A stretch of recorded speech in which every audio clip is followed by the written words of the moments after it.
Hey guys, so got a little bit done on the new boat. Not sure if I showed it last video, but the engine was pretty much all apart. The power steering was not on, none of the belts were on, the exhaust manifolds were off. None of the hoses were hooked up.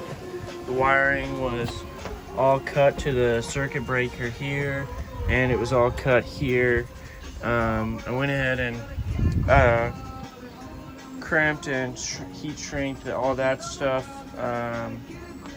I had to take the distributor off because when I initially started it, there was no oil pressure, so I checked it at the gauge. And so I checked my sensor by grounding it, grounding the wire. I checked the gauge by grounding the wire right here, grounding it, and the gauge worked. So then I suspected maybe the sensor. Ended up trying a different sensor from like AutoZone or something. It wasn't even the same one, but I still didn't get a reading. So I went and returned it, and then I then started thinking that maybe it was the oil pump, because I even took the sender off and tried to run it and no oil was coming out of there.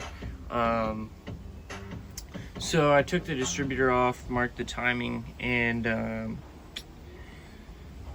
down at the bottom of the distributor, it hooks into the oil pump. There's a small shaft that goes on the bottom.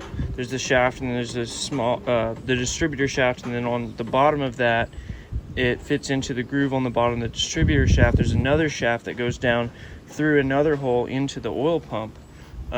This is a 5.7 liter V8. 5.7 liter V8 GM engine, I believe 1986. And so anyways, that shaft was gone, so I'm suspecting it's probably in the oil pan. I haven't gotten around to dropping the oil pan yet. I'm thinking maybe I can drop it down a few inches and reach in there and probably get it, because that's where that goes anyways. The oil pump is down there in the oil pan. Kind of made some of these hoses work around for whatever I needed it to. Just kind of went mad scientist and O'Reilly, bought some hoses, and so connected this one to the intake here. That goes through the circulation pump, and it goes out, I believe, here and here, and those go into there, come back, something like that. This right here goes down into a T down there, which I made out of a pipe fitting. And that goes into the bottom of each side of the exhaust manifolds, which were off. Had to get another one of these elbows here.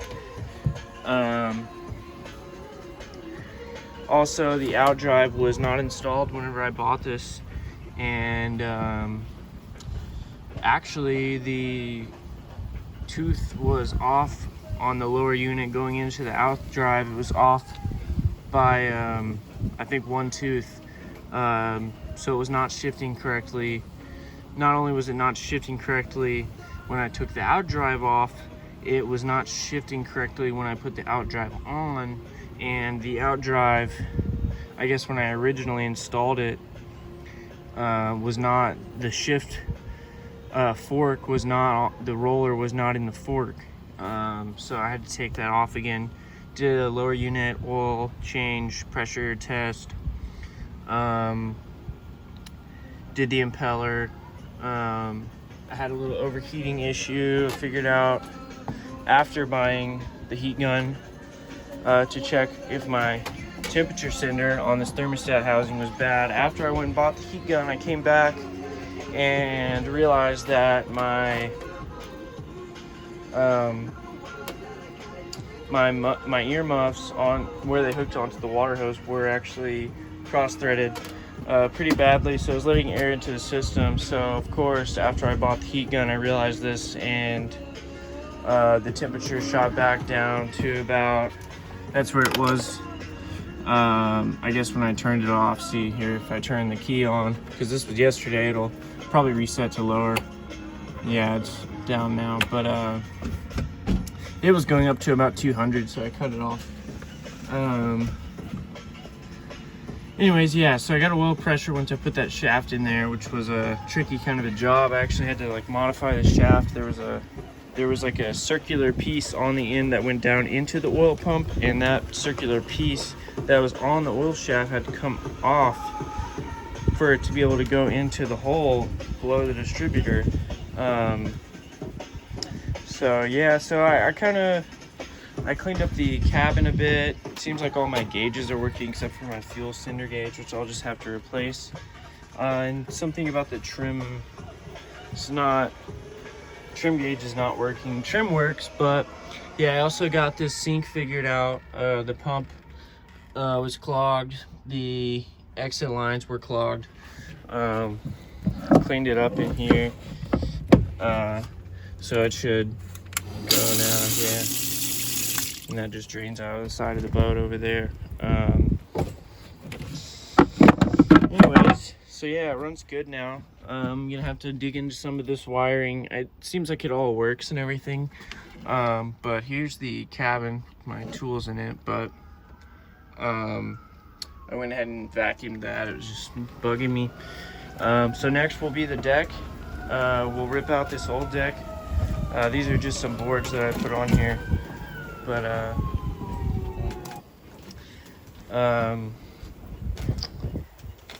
these were just some boards so I could work not on rotten deck. But like I said before, the transom has been redone already with composite material inside of it. But the deck is not looking too hot, so the deck's gonna have to be ripped up. And I'm thinking, you know, these are big stringers. It's a big stringer system down there. I'm just gonna reinforce it and probably reinforce it with some new struts alongside of the old ones, and not even rip out the old ones. Obviously fiberglass and epoxy everything that I put in, but it's kind of a good way for me to get this project moving along, just to put a new deck in. Don't worry about ripping everything out of the cabin and whatnot. And stuff doesn't look too bad up here. It's there was some rot, but under here, this wood right here looks pretty good. I don't know if that was after the fact it was done, probably, but ripped up the carpet up there, and it looked like everything up there was good. So it's like a 50% rot, I'm thinking. So yeah, the deck's gonna come out next after I probably do some little bit more wiring stuff. And yeah, that's about it for this video. I just wanted to show you all, got everything together. The engine was running. It's running good. And right now I'm about to just reseal this hatch. The glass came off of the hatch when I was opening it. So I got some, just some silicone. Some silicone, I'm gonna reseal it. Pretty much that's about it for now. Update. So thank y'all. Oh, actually, another kind of outlook on this project will be new deck. I will upholstery kind of just some accent panels on the sides. Maybe new speakers. These do work, but I'm not sure how old they are. And then back here will be kind of a big, like a lounge area over the engine. It's got to have a new bilge pump. I already got one, I just haven't installed it yet. Other than that, yeah, it's looking good. I'm thinking about, so there was like an air conditioner in here, or not an air conditioner, there was a refrigerator right here with this that panel right there goes here, and there was an air conditioner, or a refrigerator right here, but it's not a powered refrigerator. It's just like you put your ice in it and it drains out through that tube on the ground out of the boat as it melts. But you know, even as a cabinet, I feel like that's going to be a better space than, you know, pretty much an ice box, which I'll probably have on here anyways. So yeah.